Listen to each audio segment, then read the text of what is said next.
start dvogodačke milje. Prošle godine slavili Quick Angel i Milan Konkolje. Start trke kroz sredinu Vila Mer uz barijeru Big Jazz.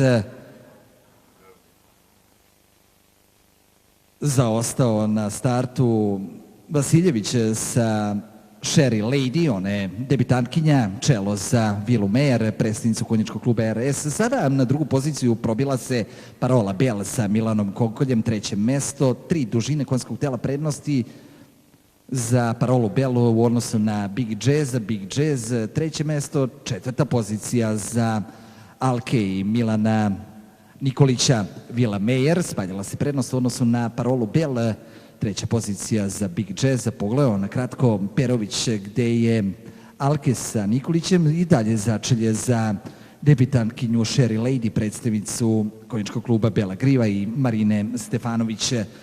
Vila Mejer 2 pobede iz 3 prethodna starta, prednosti dalje u dvogodačkoj milji, druga pozicija za Parolu Bell koja u 2 dosadašnja starta karijere ima drugo mesto u ovdašnjem dvogodačkom kupu i za upravo Vile Mejer sada pokušava da je vrati milo za drago, napada i skoro pa je izjednačena sa Vilom Mejer. Vila Mejer ide iznutra s polja, Parola Bell treća pozicija, sada pojačava i prvi šans ovog nadmetanja Big Jazz sa Đorđem Perovićem.